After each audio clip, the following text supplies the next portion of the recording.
Actually, this is kind of exciting. I've been kind of looking forward to this. So this week I'm actually doing 4 different jugs. So obviously starting here at Triangle Jug, then I'll be down in Charlotte tomorrow, Knoxville the day after, and then Nashville. But yeah, thank you for, oh, actually before I forget, let's all take a quick selfie. Just all the exciting Shop about. Woo!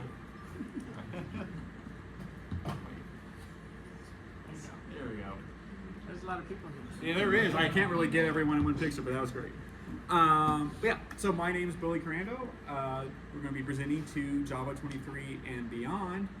I'm a Java developer advocate from a little company called Oracle, but don't hold that against me. But the important information, please at any point feel free to ask questions. I've given this presentation many times. I've continually updated it over time to be current with the current state of Java, but at any point you want me to go deeper on something, feel free to ask questions. I'm not gonna lose my point in this presentation. If you want to reach out, you have any more questions, feel free to email me at billy.crandall@Oracle. And you can follow along this presentation at this link, and also make sure I get the link sent to the host as well, so they can share that as well for easy access. So the first big news is Java 1 is coming back. It's going to be next year, March 17th to 20th in Redwood Shores. If you want to learn more, go to oracle.com/Java1. And to any of the presenters here, we're going to be hopefully opening the call for proposals here in the next month or two, something like that. And then just also, if there's a lot you would like to know more from this presentation or just in Java in general, we have a lot of great options. So the team I'm on at Oracle, the Java DevRel team, we help run and maintain dev.java, so we have a lot of great tutorials. Also, so I'll be covering obviously some new language features during this presentation. If you kind of want to try them out without having to get Java 23 or 22 installed in your system, we have what's called the Java Playground, which is an in-browser tool for letting you kind of work with new Java language features. We also have inside.java, and that's where we collect articles from all of our JDK engineers, and we post it on there, as well as a few other things. And then we also have our YouTube channel and our podcast as well. So for agenda, I'm going to do a quick coverage of some of the key features and additions between JDK 11 and 17. So actually, quickly, how many people are still on JDK 8? Couple? Okay, how about 11? Few? 17? Cool. And anyone on 21? Couple? 22?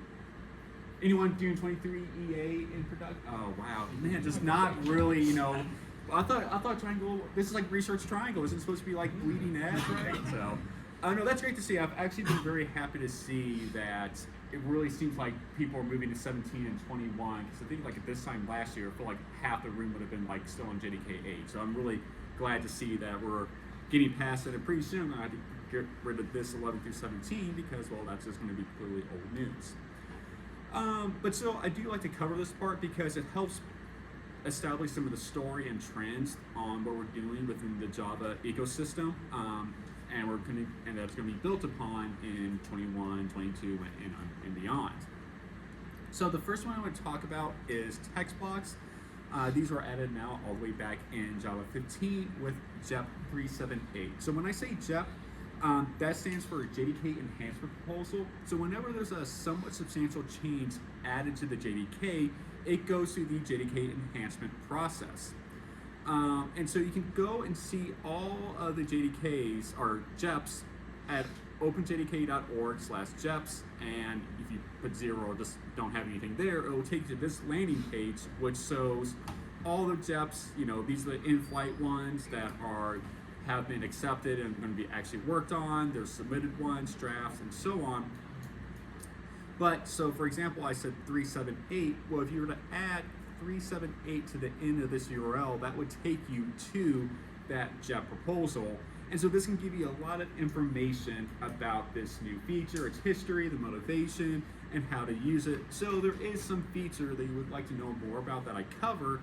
I include that so that way you have a good source of information to go to kind of learn more about it. Because if I try to do amount of depth for all these different things here would be here well till tomorrow. So text blocks, simply put, they are two-dimensional strings. So we're all familiar with strings that are just one-dimensional, but with text blocks, not only are they two-dimensional, but they also relax some of the formatting. So if we were to use just normal one-dimensional strings to show this simple JSON message, it would just be very difficult to see what's going on, because we would have to have like \n for like a new line character. If we wanted to have like this tabbing, we would either need to add like a bunch of spaces or tab characters. We would be needing to escape these double quotes.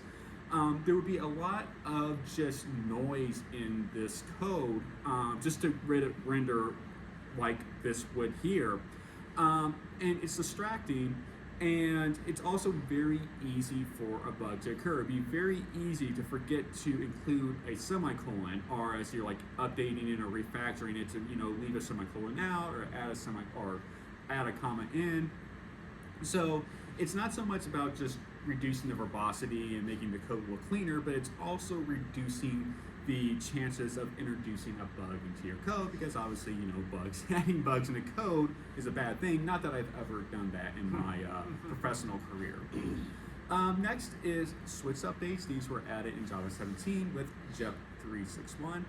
So there was two major changes with switch updates. The first is the addition of the arrow syntax, and simply put is with arrow syntax, when a case is matched on, only the code to the right of the arrow is executed. So we've all at one point probably worked with the semicolon or the colon syntax, and that has faulty by default. So often cases you don't want that, so you would include a break statement within each of the cases. And again, it just adds a bunch of structure and noise to the code.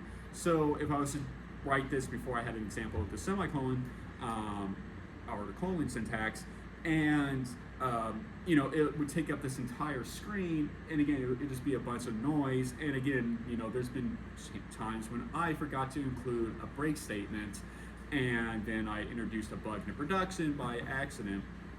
So again, this is just making code more concise, but then also less prone to errors. Mm-hmm. So after the arrow, there can be multiple lines? So there could be. So if you needed to have some more complex behavior occurring here, you can include curly braces and then have a whole block of code that could be executed. But then only that block of code would be executed. You wouldn't need to include a break within it or something like that. Also with switch, they even updated to you could also write it as an expression, as I am in this example, to where instead of just as a statement here before, where I'm just directly printing it out, I am assigning a value on whatever's matching on to the day variable. When you're writing it as expression, it needs to be exhaustive. So at least particularly back here when this was first introduced in JK15, that often meant you had to include a default case, though we'll see how more updates to switch doesn't necessarily require that to be the case anymore. Added in JDK 17 were sealed hierarchies or sealed classes, JEP 409. So sealed hierarchies, what they allow is a class to define which classes can extend it. So here in this example, I have user, and it says only admin, the class is only admin, guest, customer, and guest can extend it. So when you do that, then the subclasses, they would have to either define themselves as a non-sealed class, and that just means it's basically a normal class. Any class can extend off of customer. There's final, that isn't new, so guest can't be extended, or a class can be declared as sealed itself, and then you can define which classes to extend off of it. Here you'll notice, in this example for user, I'm using the permits clause, and that says, and this is for when you're referencing other classes in separate source code files that are saying these are only classes that can extend user. if you were to declare a sealed class and then within that same source code file define other classes that are extending off that class, then the compiler assumes those are the only classes that you can extend it, in which case you don't use the permits clause. You can't actually combine the two. Yes? Yeah, I never understood the sealed class. What are the use cases for? So, initially when it was added in JDK 17, it was mostly for decoration and a way of communicating domain-specific knowledge. So like here at Deutsche Bank, you would have maybe certain transaction types, like a financial transaction type, or different kinds of customers you would have. And there's always different domain concepts within your business where it'd be like, okay, we have a certain kind of customer, or we have users, and we have a certain number of different users. And you would maybe then tell to other developers saying like, okay, yeah, there's these only 3 different user types that are available, but there was never a way of actually writing that into the language to say like, no, these are the only 3 valid user types, and sealed hierarchies are a way of doing that. And then we'll also see a little bit later here, once I get to the stuff in like JDK 21, where pattern matching for switch can actually read into that sealed hierarchy, in which case you won't need an exhaustive or a default case if you're covering all those. So they do eventually build upon one another. So really, once you get to 21, you start to see more concrete benefits. Yeah, but it sounds like it's really for user. One of the main things is user documentation. You can describe it. Yeah, and there are some other. If you don't want a bad actor using the library, you can override extending the administrator and then overriding a function inside of it to bypass the permission check. Yeah, there's that, and I think also for like library developers, there's also some benefits in creating like a sealed hierarchy. If you want to have something that's extendable, but you don't want to allow anyone to extend it, that would also be another benefit as well. I'm showing also using classes, but you can also use sealed hierarchies with interfaces as well, which is actually so later with the pattern matching example. Yeah. So why is admin not straight up final? Because in this case, for admin, I want to allow for normal admin and super admin to extend off of it. So yeah, just have 2 different kinds of admin classes. So. Any other questions about sealed hierarchies? Yeah. What's that non-sealed? Because I'm looking at that. It extends use. The user up above, it's sealed class, customer extended, and why is non-sealed? Non-sealed just makes it basically a normal class. That means anything can extend off a customer. So just to kind of go back over again, is that so when you declare sealed on a class and then you have the classes below it, they have to either declare themselves as non-sealed, final, or sealed themselves. So it does have like some requirements on the child classes when you create a sealed hierarchy. Any other questions? Yeah. No, go ahead. By all means. I'm here to help you learn and teach me these features. We're logging exceptions, and certain log messages are not reformatted, so they can probably come up with like a customer sensitive information. Mm-hmm. So you can define an exception that's extending a sealed class, and you can basically tell everyone this is a non-sensitive exception. Don't put any customer sensitive info. Yeah. You have a list of the big player non-sensitive exceptions. Yeah, no, I mean that's exactly a perfect example of where sealed hierarchies can be very useful for functional purposes. Does this have implications for like things that instrument the class, like in testing, like Mockito and stuff that make mock objects? Yeah. So I think that's about like the one. I haven't really actually done that work with like a sealed class and using like Mockito or something, because like there could be cases where I want to create like a mock of the admin class for whatever reason, and if it's sealed or final or something, then like I don't think you will really be able to. So that would be maybe potentially a bit of a restriction or difficulty when kind of working with it. I haven't taken the opportunity to actually work with that yet. Like it's one of those things I keep thinking like, oh, I need to do that because like someone mentions it during like a presentation or I think about that, but then like an hour later it's completely gone from my mind and I forget to do it. So hopefully one of these days I'll actually remember to take the time to actually test that out. But but I think that would be one of the complications with using sealed articles. Okay. All right. Records. So these were added in JK 716 with JEP 395. So the first and obvious benefit of records is it allows for the defining of a data class within a single line, as you can see here with this simple person class. But that wasn't the point. The design point behind records. The design point wasn't trying to replace Lombok or something like that. The point was to have a transparent modeling of data as data. So you can just look at the definition of this class and you can get a really good sense of what the class does. And part of the way that is accomplished is because there are constraints placed upon records, such as the final, abstract, all of the components or the fields of that record are also final, but they're only shallowly final, or they're so only shallowly immutable. So if like one of these components was an array or an array list or something like that, you could add or remove elements from that array list, but you couldn't obviously change out the reference to it.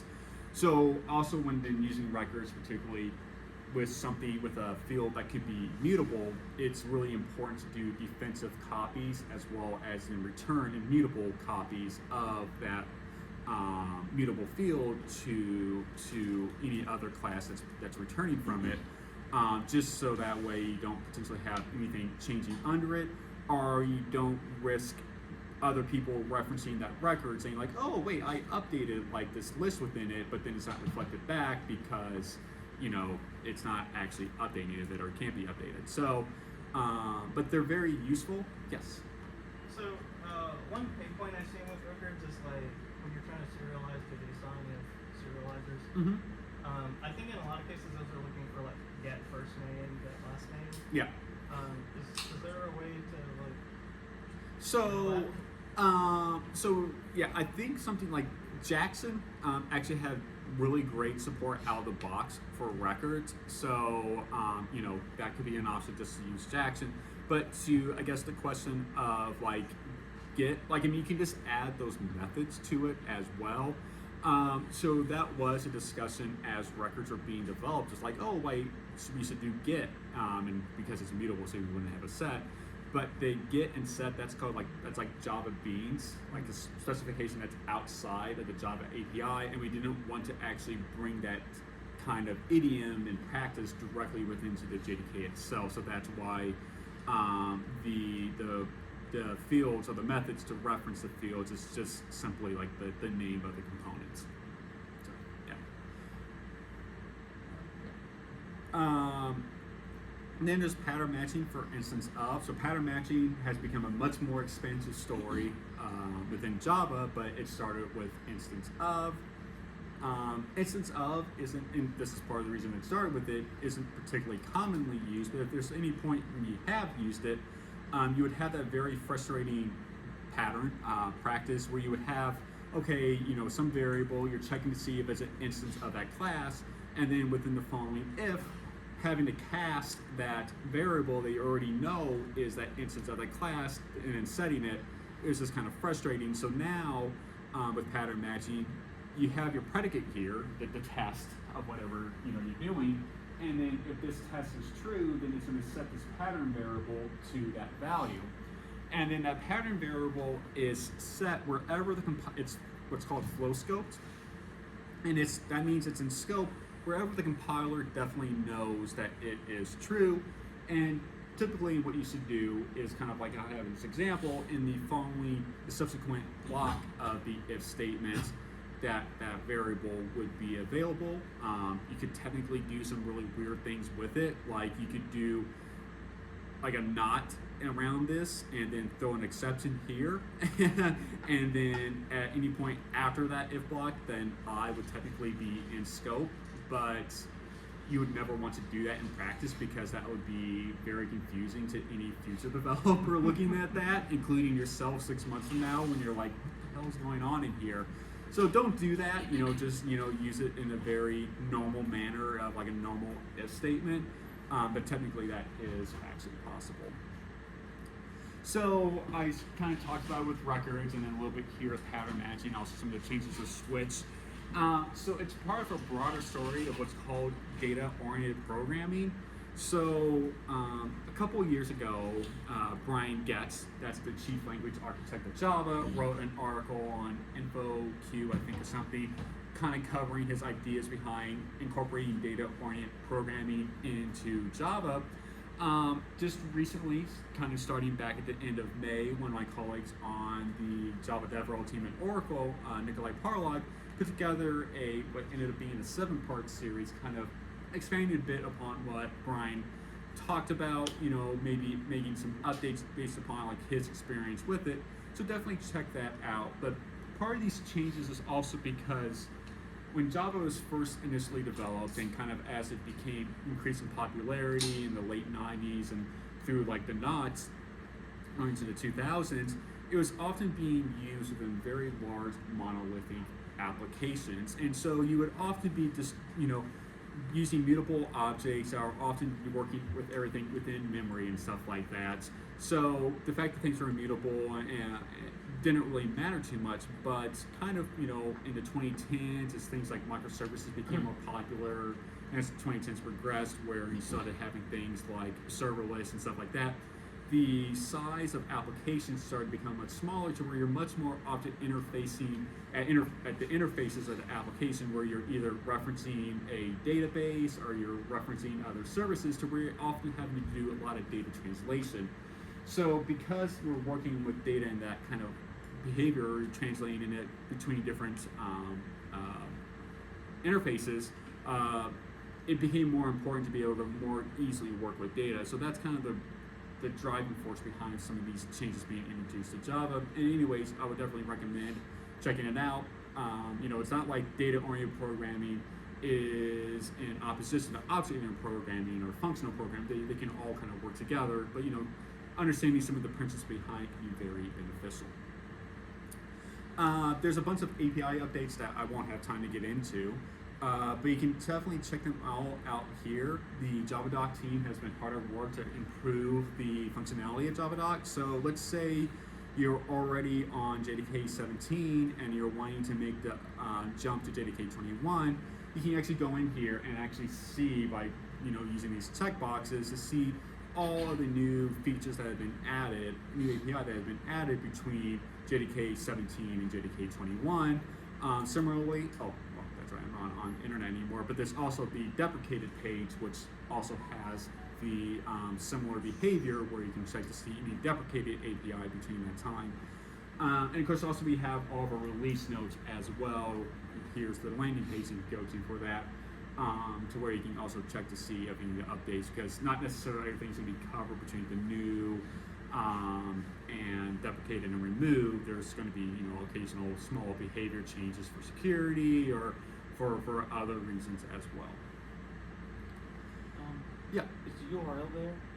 Is For- it for the screen you just showed with all the Yes, things? I need to add that to that, but I'll get that added to the presentation. Because I really like that. Yeah, I know. Yeah, I kind of realized it was kind of funny on And I tried reading the URL. It's kind of hard from here. Yeah, no, absolutely. Yeah, I'll make sure that gets added. On the Java subreddit, someone was recently asking about like all the breaking changes between releases because they were upgraded to Java 21. And so when Java 21 was coming out, again, my team at Oracle, we put together a bunch of videos covering like the changes between 17 and 21, and also like a video on like all the changes you'll need to make because of breaking changes or whatever between 17 and 21. So like I referenced those. And then another engineer is like, oh, well, also don't forget to reference like the release notes. And I really had a facepalm moment because starting to think about JDK 18 or 19, I also put together like a video where I literally just read off these release notes basically. And I do that just because like going through like the release notes isn't exactly interesting, but if you're maybe doing some sort of chores around, home or whatever, you can just like listen to it and then be like, oh wait, okay, that's, maybe something relevant to what you're doing, and then you may go back and look at it. But anyways, I just felt like how I should have been like the first person to think of that. So anyways, I'll make sure that link gets added. Thank you. No problem. And thanks for kind of pointing that out, because may have forgotten. So, getting into changes beyond JDK 17, the first one we cover is pattern matching for switch, and this again is also how sealed classes, we'll see in a moment, become useful. But for pattern matching for switch, so when I first kind of showed like the arrow syntax for switch, like if you write a switch as a statement, it doesn't have to be exhaustive. So like you noticed, might have noticed I didn't have a default case here because this is a statement, it doesn't have to be exhaustive. But if you're writing it as a switch pattern, it does have to be. Also, additionally, you can handle null directly within a switch as well. So yeah, to start, here I'm just writing it as a simple statement. And I have like this interface of shape, and then I have a bunch of different classes that are implemented: triangle, circle, and square. So we also have this guard clause, or the when clause, where on matching it, we can then do inspection on that variable to see, for example, if the area of a triangle is greater than 100, then we're going to do something a little bit different from if it's less than 100. But that way, instead of having to do an if within this case, I can simply, have that on to the left of the arrow, which I actually have a small typo here, to make it a bit cleaner and easier to read. But again, also, even though this is all written as a statement, I still had to include a default case. Yes? So if you do something similar with a program, if you're using RPCs or something, you can, it's recommended to be exhausted in this way, except without the default at the end. Mm-hmm. The idea being whenever you add a new field, you want to make sure that it's covered here, because if you add a new type, if you add a rectangle, it's going to fall into that default rather than saying, hey, we'll handle this as a regular case. Yeah. Is there a way to kind of define, you're coming at this next I mean, this is like the great setup. I mean, man, like we used to work together, but we didn't actually plan this beforehand. We're gonna get to that right in a moment, though. Whoops. But before that, there is also another thing: is we can handle null directly within case. So before, if potentially this shape could be a null value, and you wanted to handle it, besides throwing an NPE or null pointer exception, you would have to put some sort of if around this and say if not null, then we drop into here, and if null, do something else. Now you can directly have null within this, and then have that switch handle it directly in there. Again, a little bit cleaner, a little bit easier to look at.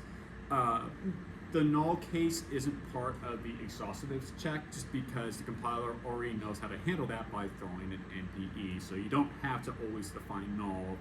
Again, if you just want to say just throw an NPE, or just to the point where it can't really be null. So to Matt's point earlier about not wanting to always include a default default case. So if you include a sealed hierarchy, so in this case I updated this interface to be sealed, and then only triangle, circle, and square implement it, because I am covering triangle, circle, and square all within this sealed hierarchy here, I don't need to include a default case, because the compiler then knows that they're all being covered. So, and to Matt's point, is it improves the safety of your code, because if you're being a very good developer and you're doing something like test-driven development, you might, when initially writing this switch case, have like a test case for triangle, circle, and square.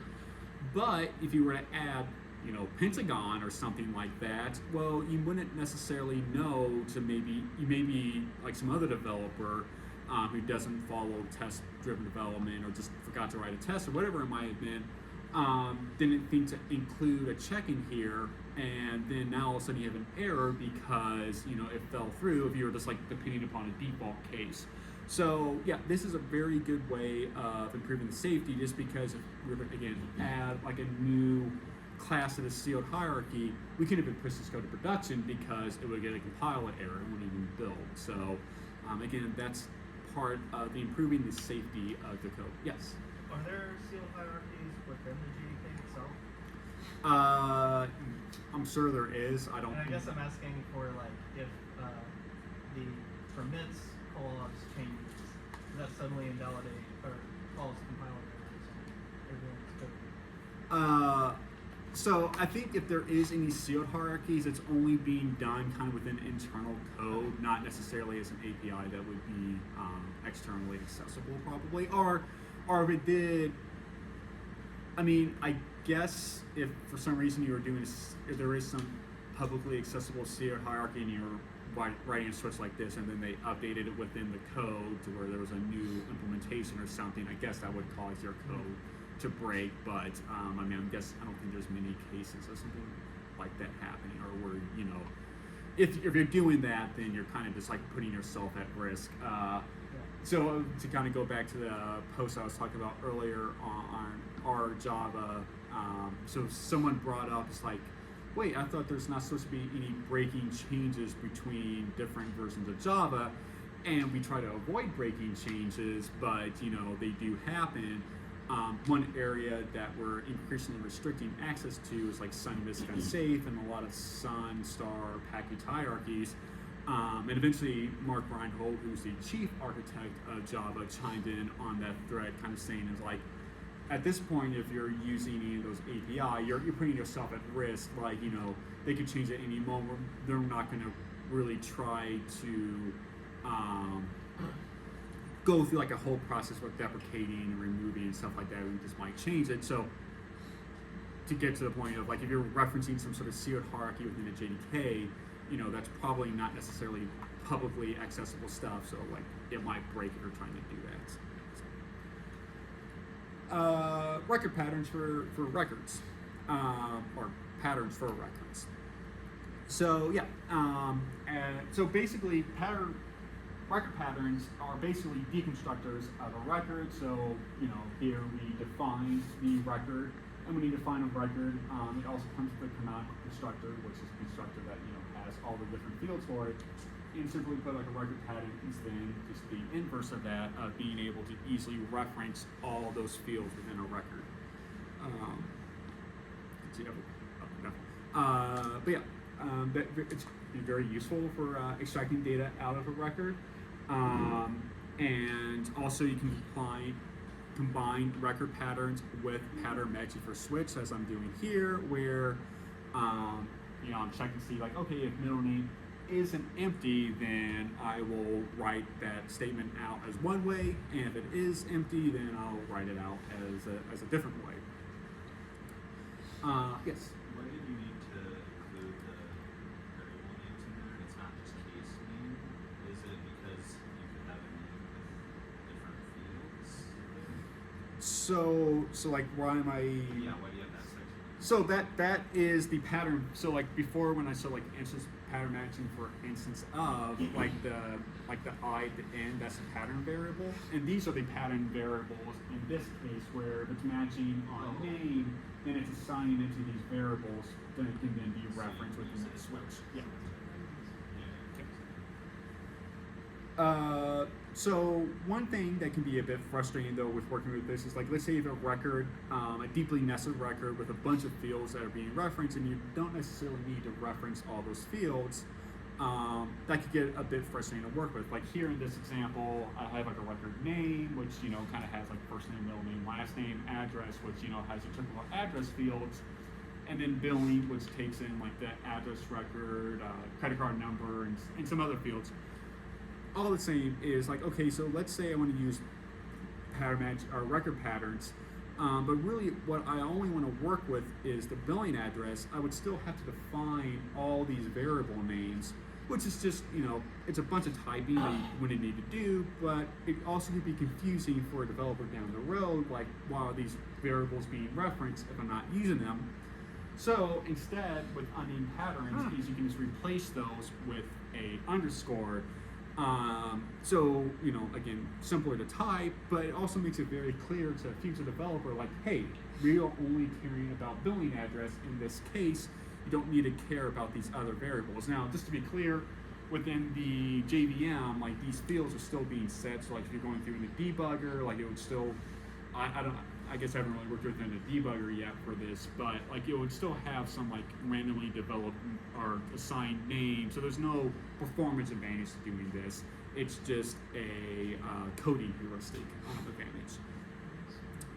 And of course, also, so here it's like if I was referencing customer and I was only want to do something with name, I can also do that, and then just assign underscores, and I won't have to also explode out those record patterns as well. So again, it can be just a lot easier to work with. It's particularly cases of like a deeply nested record. So while debugging, you still can look at the variable values. Yeah, there would still be a variable name there. Like I think it would just be some like random assigned like name for it, but you would still be able to see that. Like the JVM is still working with that variable.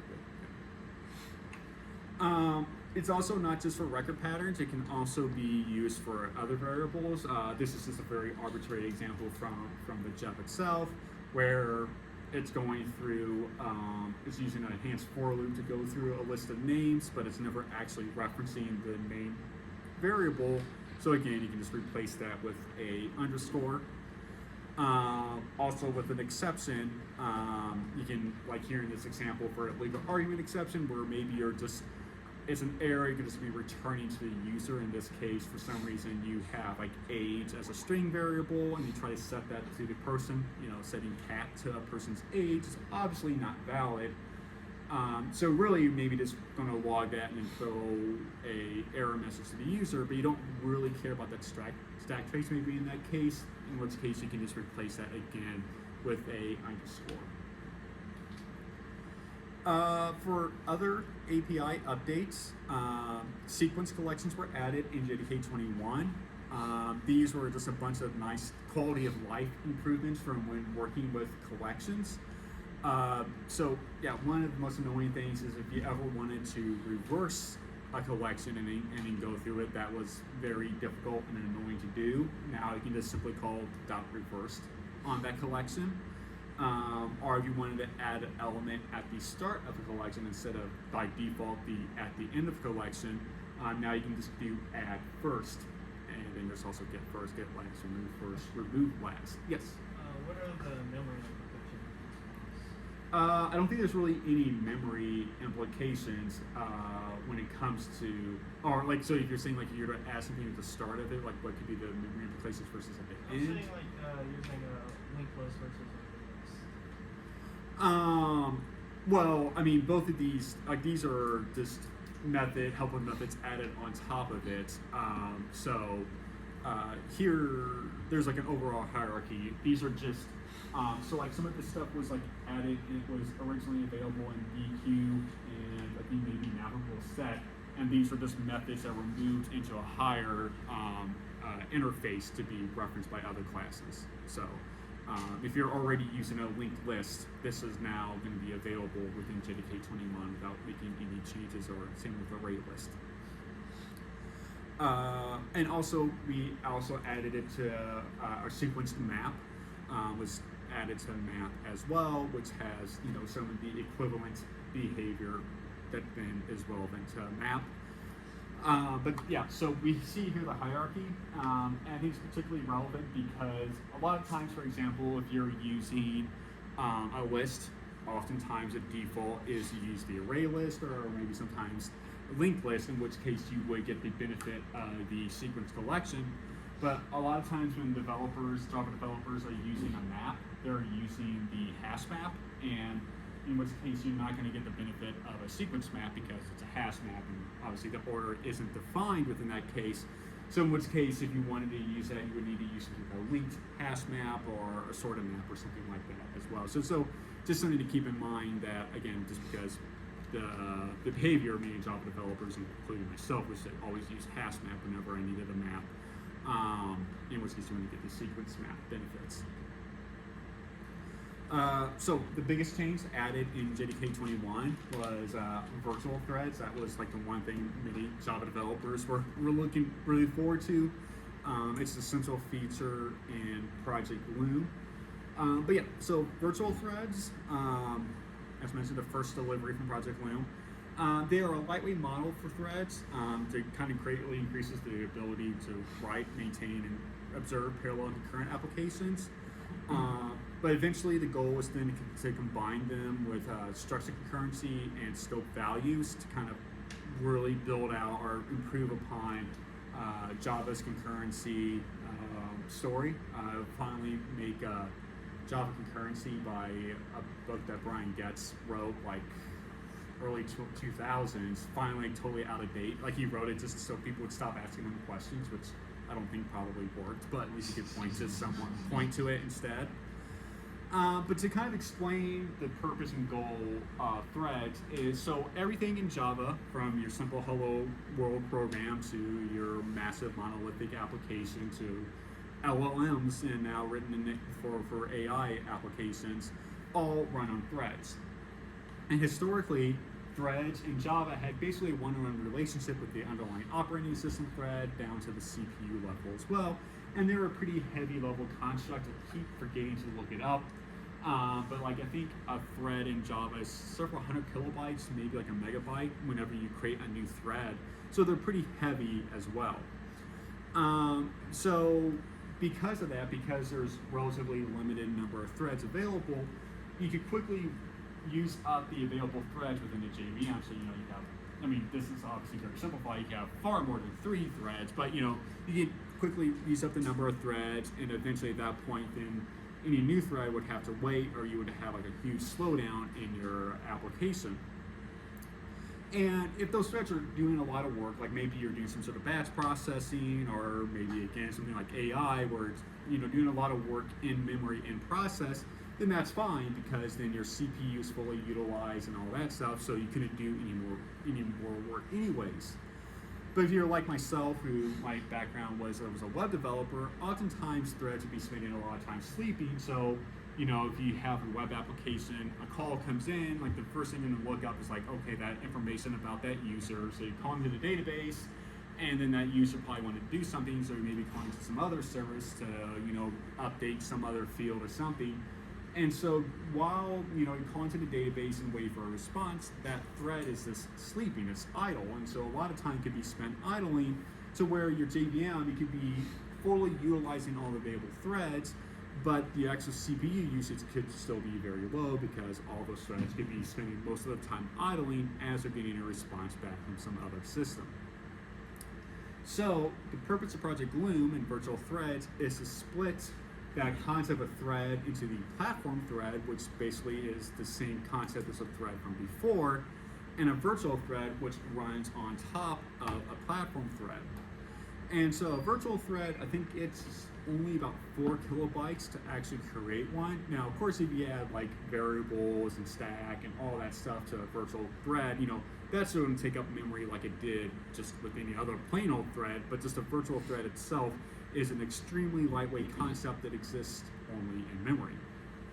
And so how this becomes beneficial is that the JDK has a queue of threads, and as platform threads are available, it will take the virtual threads off of that queue and then run them on the platform threads, and then that virtual thread runs into a blocking call at some point, then you can take that thread and put it back onto the queue, and then it will then have other virtual threads that are on a queue, and then have it running on the platform thread, and then it will have a listener for that virtual thread to see once it starts receiving data back on the socket it was using for making whatever call it was, then it will be eligible to start to run again. So as it goes through, you're getting better utilization of your CPU, but the real benefit is that, so like here, on like this platform thread up here, we have this virtual thread running, and then later on it was running on a different platform thread. The stack sticks with the virtual thread, so debugging it is very normal. Like it's transparent to the Java developer. Unlike kind of reactive programming, which is also kind of trying to solve the same issue of you would often have sleeping threads or sleeping behavior. So you would have it all in futures, but it's often very hard to debug, because you have a call come in, you make a call somewhere else, or it goes into a future, and then it would be difficult to track back, what maybe caused an error to occur. That wouldn't be the case here with virtual threads. Yes? I've done some reactive programming. I presented about it a long time ago. you just about have to stand on your head to make it make any sense. Yeah. Because it's upside down from the way we're used to it. Mm-hmm. So this is absolutely fantastic Yeah. because the JVM takes care of it for you, Mm-hmm. and so that's it. Well, now let me plug our YouTube channel Go ahead. Absolutely. because Todd Ginsburg recently gave a presentation on Loom, and it is the most recent video prior to this one. So go watch the TriJug YouTube channel. Yeah, absolutely. Actually, I saw him give a earlier version of the presentation at DevNexus earlier this year, which is based in Atlanta. Maybe many of you heard it. Great conference. You should definitely check it out. And he did a really great job covering covering this subject and covering a few other areas I'm going to get to here eventually as well. So if you definitely want to learn more, definitely check out his presentation. Next is the foreign function and memory API. This is, yeah. Oh, sorry. I'm sorry about that. Mm-hmm.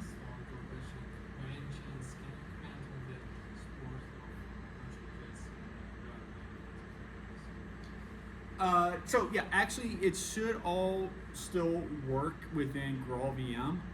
So it's technically all happening at the JDK level, not the actual JVM level.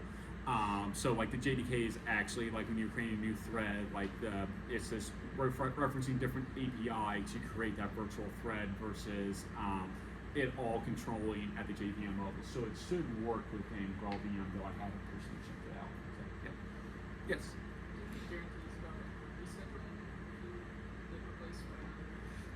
Yeah, so currently there's only one scheduling offered. It's a FIFO, first in, first out, as they're available to be restarted. And as far as the guarantees, it should always work, I guess. Like, part of the reason why there's only one version allowed and there's not any way to add your own is because it's all very low level behavior that's like checking the sockets and reattaching the virtual thread to platform thread. So as far as like the JDK engineers, they kind of handle all of that. So presumably they're making sure that it actually works, but I guess I haven't gone into a yield. Yeah, you can yield a virtual thread. Is that when you can check an atomic and find out what kind of message is available in the account and you put yourself back in the queue? Yeah, it's actually, this is available. Yeah, any other questions about virtual threads? It's a huge change, so I know they're pushing. Okay, well, also if you have questions later on, I'll be more than happy to answer them as well. So this, for foreign function and memory API, this was finalized in JDK 22. Let's see. Yeah, so it seeks to update the Java native interface.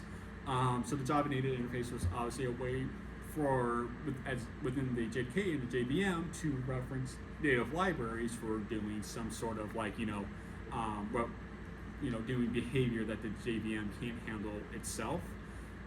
As I mentioned earlier, my background is as a web developer, so I've never really worked with the Java native interface beyond like proof of concept. Same thing with the foreign function memory API. So I know it's an improvement. Like it does like it's more consistent. It provides a lot more security because also with like the Java native interface, I know the API is very finicky, and then as you're like setting direct memory access, like it'd be very easy to get it overwritten. I think the foreign function memory API improves upon that, but my background isn't in this area, so I can't really give a lot of great answers. Though if you have questions, I'll be more than happy to try to answer them. But one other tool that we added along with this is the JExtract tool. And so what it can do is read the C headers for native libraries and then create like an API for interacting with that within the JVM. So you can check that out, this GitHub link, OpenJDK/JExtract. I've only done like simple proof of concept with these, so I'm not by any means an expert. Yep. Sorry about that. No, One of my favorite additions. Oh, the JExtract? No, Markdown. Oh, Markdown. Oh, okay, sorry. Yes. So as I mentioned earlier, the JavaDoc team has been very hard at work continually to update the JavaDoc tool and API, and one of the additions coming in JDK 23 is Markdown and JavaDoc. And so yeah, so in this the JavaDoc supports HTML. But HTML has a whole lot of decoration around it because even a simple link is href equals the link, and then close it, put the text and all that. Whereas in Markdown it's just very parentheses and the brackets for creating a link, and so many other examples of a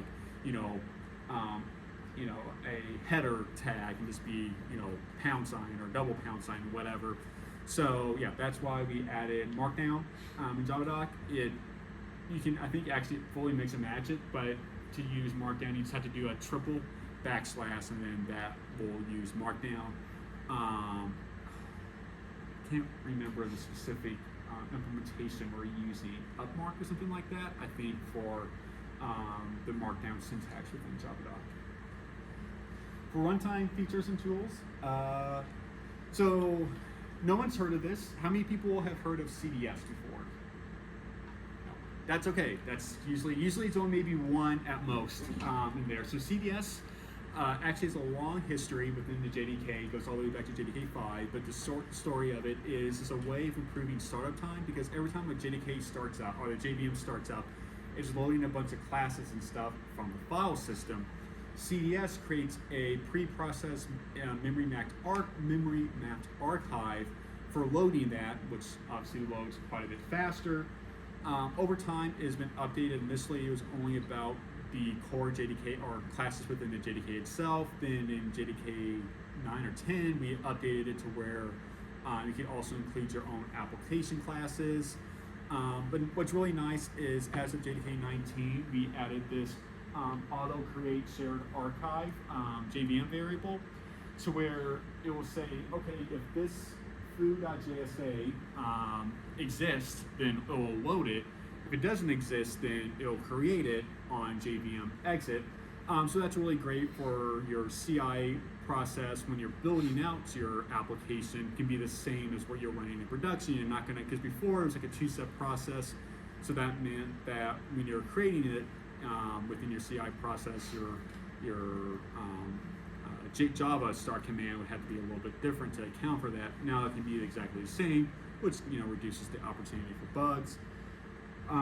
But why this is really important is there's a new project that's really starting to pick up speed, and I'm going to probably talk about here in a couple of minutes, called Project Loom, which is significantly building upon CDS, which before used to stand for class data sharing, but now it's cached data storage.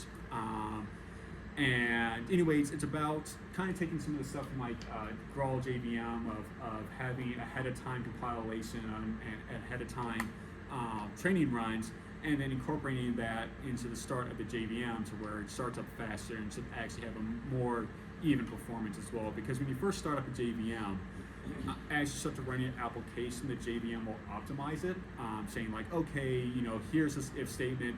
Every time it's always going to be true. You went through this 100,000 times, and every time it's true.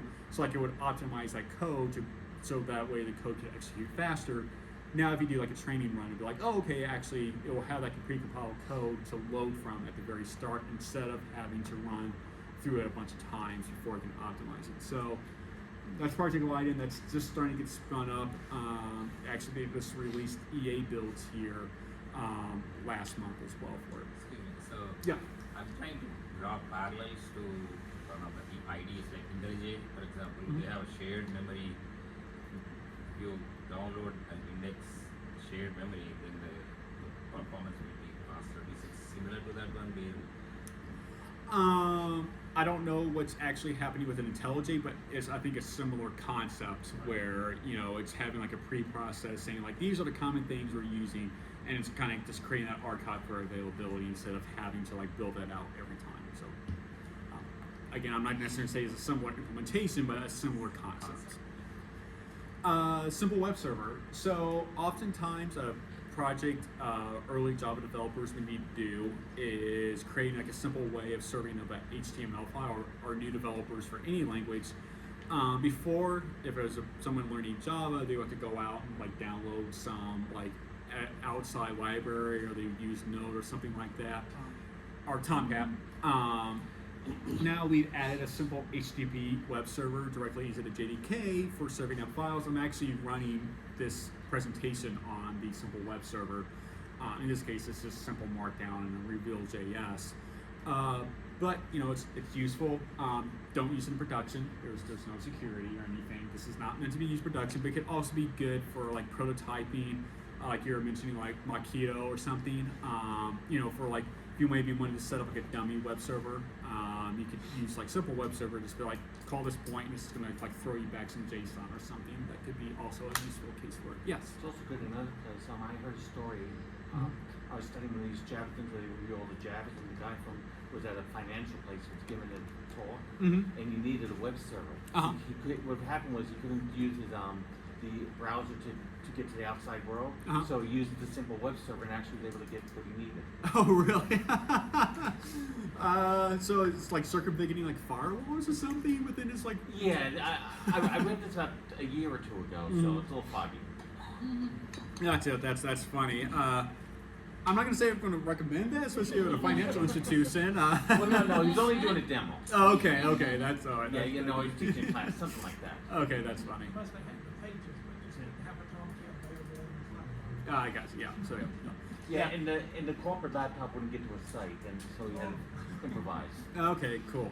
There you go. That's another good again, demos and stuff like that. Again, don't use this in production. So generational ZGC. So ZGC was initially added to Java back in JDK. I think it was 15 is when it was first released as a production feature. ZGC is a completely new garbage collector implementation, but the two major goals of it is it to be extremely highly scalable. So ZGC could support up to a 16 terabyte heap, and then also have ultra low pause times, so of sub millisecond. So like it's a guarantee, like it's within the GGC itself that it would never go over 1 millisecond in pause time, and in practice it's oftentimes close to like 50 microseconds to maybe a quarter of a millisecond in pauses. So in JDK 21, JDK 21, we added generational ZGC, and the long and short story of that is just that it's going to be more memory efficient. And in JDK, starting in JDK 23, actually really should update this right now. Live updating of a presentation. Let's see. Presentations.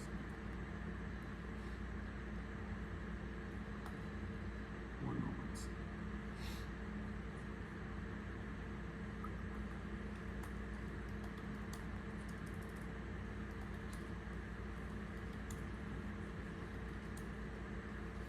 One thing all of this reminds me of, we don't have to think about ourselves, we just do the thing. One thing this all reminds me of is the most important reader of your code is not the computer. It's the guy that comes after you. Because whoever comes after you is going to have to figure out what you were thinking and what it means. So write it legibly for humans. Or you did 1 year later.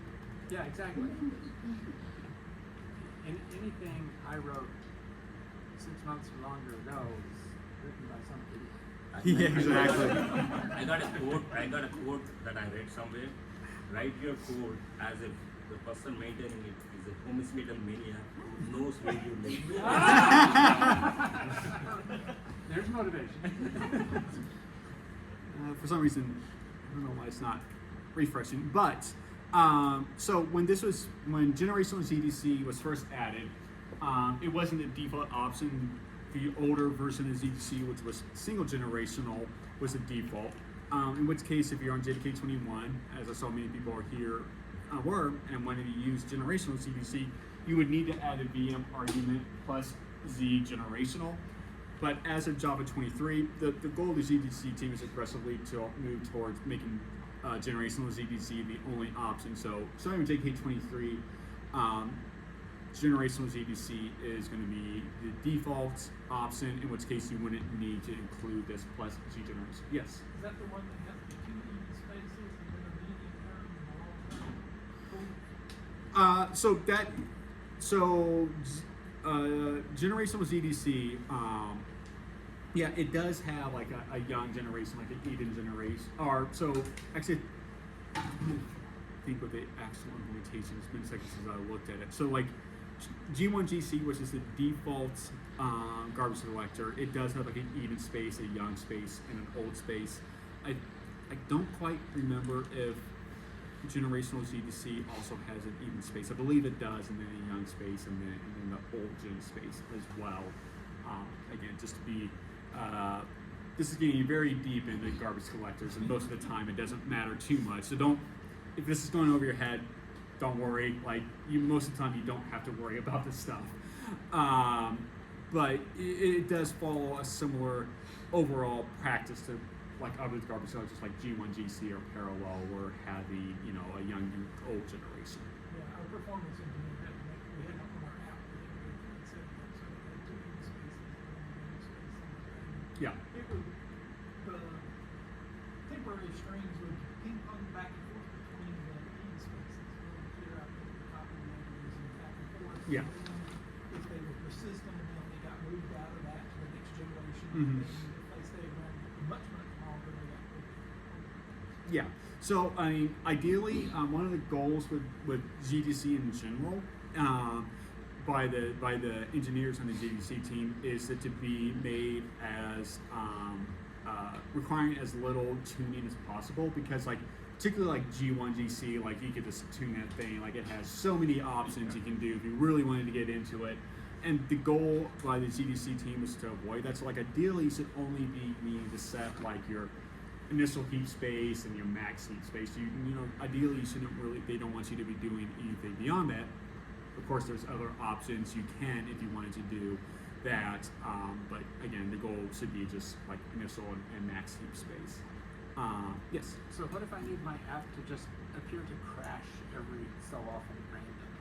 Oh yeah, I mean, I Seize can up give for you, a just couple hire minutes. me for like a couple of weeks, and like I can really get your apps to do that, no problem. Awesome. Yeah. Awesome. Yeah. Okay. No, but it is a very, particularly if you're like a web developer, you should definitely consider looking at generational. I mean, if you're having no performance issues, then there's probably other things to worry about. But if you are having performance concerns and you're a web developer or you're working on web applications, definitely give this a look. So when Generational ZGC came out in JDK 21, Netflix, you might have heard of them, they actually started investigating it. Like we were working with their engineers on testing out Generational ZGC before it became a final feature. But they ended up kind of making it their default option for their garbage collectors for their applications. And then also a friend of mine actually recently started using Generational ZDC at his organization, and he also works for works on web applications as well. So again, it's very ideally suited for web applications and probably a bunch of other use cases, but really web applications would be a good use case. And there's just options that you can log into the file and select this data and comes out of the garbage collector. Oh, for like comparing stuff like that, like Yeah, it logging. tells you how many milliseconds is taking Mhm. for each iteration, how long it took, and what the cumulative amount was, and how much more Yeah. you're moving around, and all that stuff. Mhm. And there's actually another professional tool that actually reads that file from and produces readings. Yeah, Performance that's engineer gave us all these pretty grades. Oh. It's like, yeah.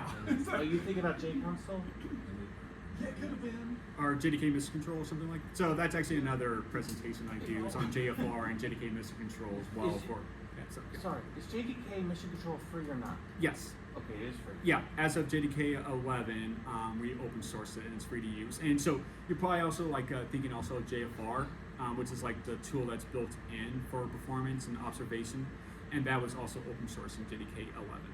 JFR? JDK Flight Recorder. Oh, okay. Yeah. So JDK Mission Control is like a separate tool that's based on Eclipse that can read these files and do a few other things. Yeah. So we have applications running in JDK 17 on Kubernetes. Mhm. We're having a lot of performance problems, pod restarts and whatnot. Mhm. It runs out of memory and then it restarts the pods on Kubernetes. So if you get to JDK 21, out of the box, the garbage collection is better, do you think, or do we have to add these options and things like that? So, yeah, so actually the performance improvements between JDK 17 and 21, it's not that great. So I was talking earlier about how we did a bunch of videos between JDK 17 and 21, and I did one on performance, and unfortunately the story wasn't that great because usually there is pretty noticeable improvements, but in this case there wasn't. But perhaps for your case, having access to Generational ZGC could be beneficial. However, also I would check out just to make sure how you're initially setting up Kubernetes, because there's one big sort of issue that one person kind of pointed out is a lot of times like the default settings for Docker containers in Kubernetes, like you only have access to like one CPU and maybe you only have like 512 memory. In that case, the default garbage collector wouldn't be the G1 GC garbage collector, but the serial GC garbage collector, which only, first, as its name says, is this like a single serial, like, so you have long pause times and they can be slow and everything. So definitely probably check out those settings first to make sure that you're actually, say, using the G1 GC. And then if you're still running into issues, consider Generate ZGC.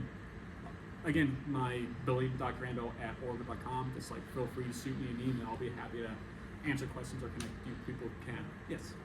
I don't know what the current name of it is, but can you talk about what the status of the vector API is? I think there's been several. I'll touch on that here in just a few Okay. moments. Yeah. Question here. What we had was logging to the file, Mm-hmm. and the Docker container actually started a script.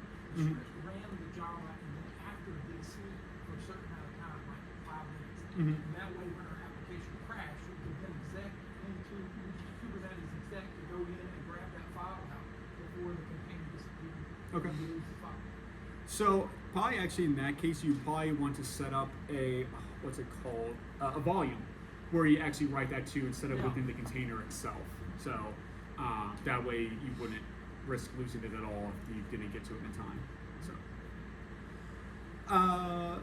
region pinning for G1, this is kind of related to the Java native interface, and I think it was just basically setting up like saying certain regions like, hey, I am referencing native objects through the Java native interface here, and then it kind of like I think tells like the G1 garbage collector to kind of like leave that region alone, so you don't, for both speed, performance for G1, and so it's also not like accidentally like removing the memory location of an object that you are using.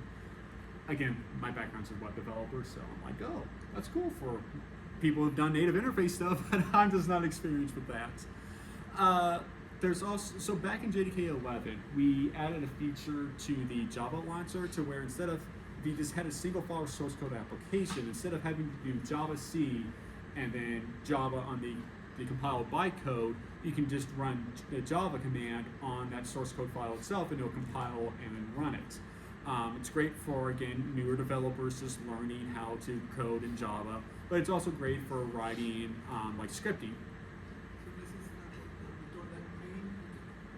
That I'll get to that in a second. This is separate from that, but this is an update upon that to where now it can do it from multiple source code files to where as long as it's like following like the standard package path within like the directory and you're referencing like that other class, by like importing it, then the compiler can or the launcher can automatically find and compile those codes. So again, it's very beneficial for again newer Java developers.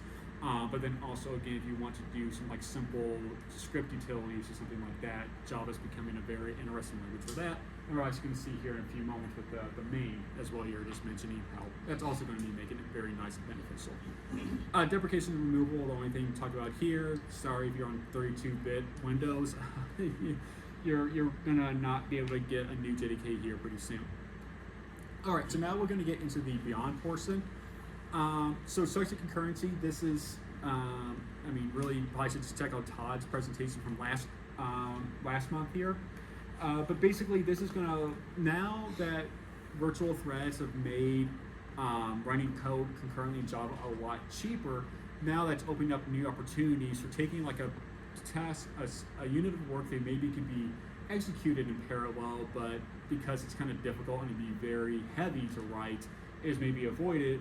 Now, structured concurrency allows it to be done much more easily, and it allows here, like it allows you to more easily reason about this code. So it's like, okay, we're gonna execute a bunch of tasks in parallel, and if any of those tasks fail, then it will cancel out the rest of the tasks, shut down on failure.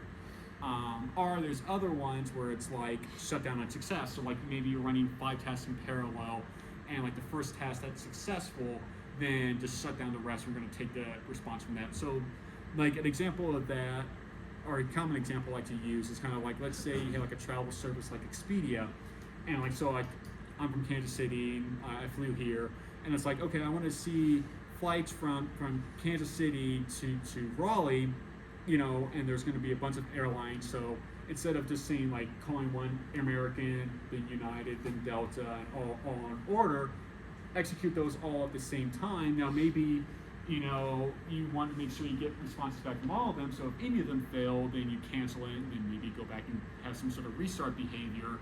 Or maybe if like one of them succeeds, just get back the first response or something.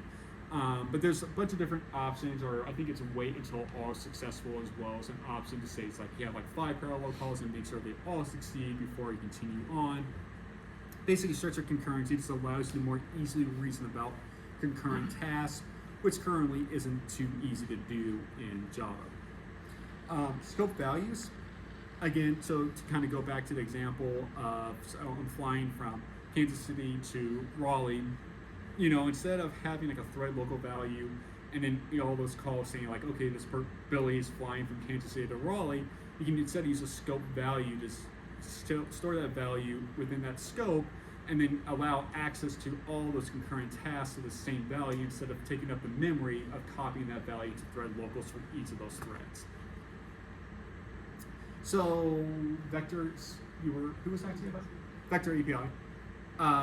So again, my background, I don't know, like vector API, oh, that sounds cool. So I can't really give much detail on how it works, but I can kind of explain why it's like an 8th incubator. And that's because it's waiting on deliveries from Project Valhalla, because Project Valhalla is another important project that's going to significantly impact the memory model for Java.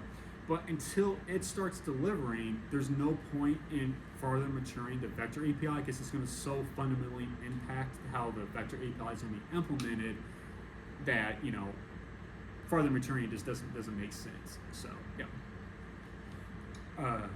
yeah, vector Valhalla, that's a whole longer discussion that I don't think we have time for. We're already kind of running a bit longer.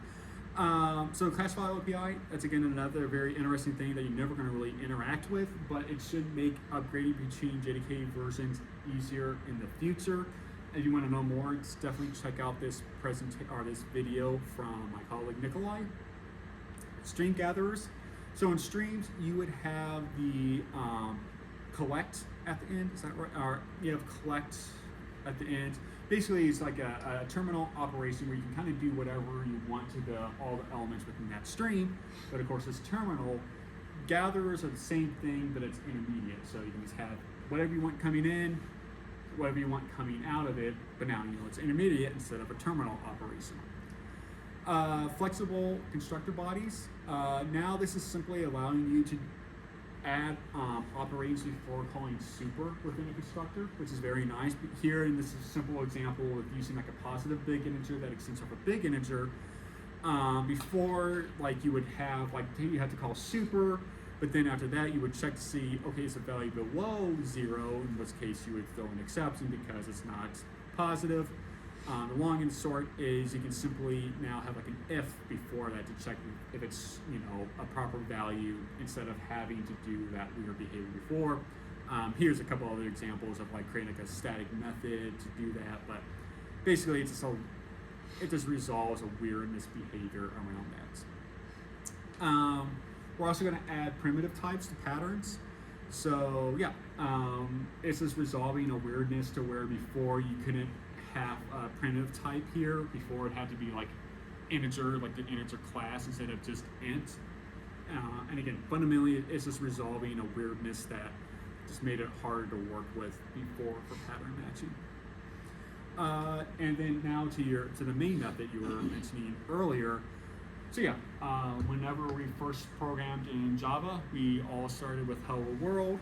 But the problem with this is that I remember like a few years back, I'm like, okay, how would I explain to a completely new developer everything that's happening here?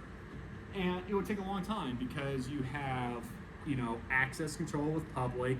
You would be talking about classes, return types with void, static, method variables, also referencing like classes and all that stuff. That is a lot to learn for someone who's maybe never programmed before. And so like a teacher or whoever would be kind of like, they would introduce it and it'd be like, okay, don't worry about this stuff, just kind of, get started with it. And it kind of creates and make it feel like a bit of like a magical incantation. It's like, oh, we have to do public, and public becomes for static and void and all that stuff. It's not a great way to introduce a new language. So we're adding ways of simplifying it. So for example, not necessarily requiring a class to have to be public or static for main as well.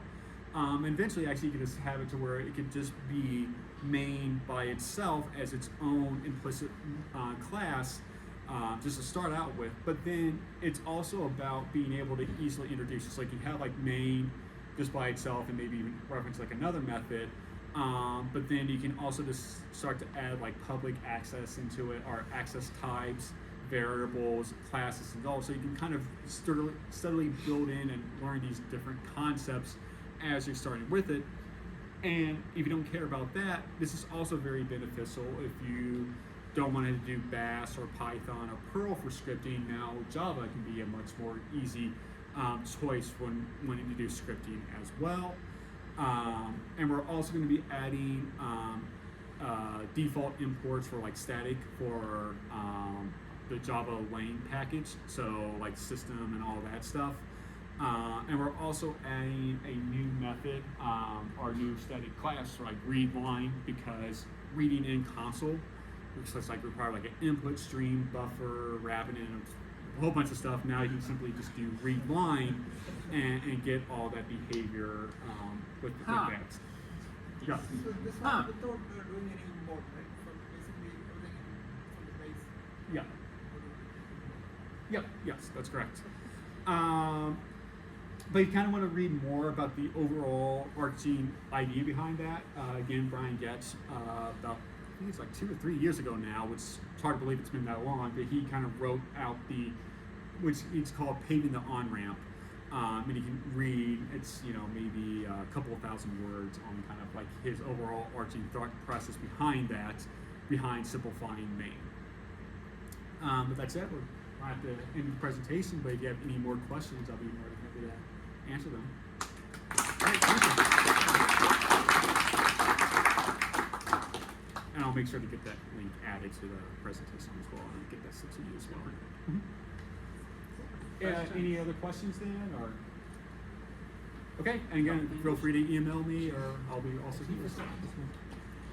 All right. Well, thanks so much, Billy.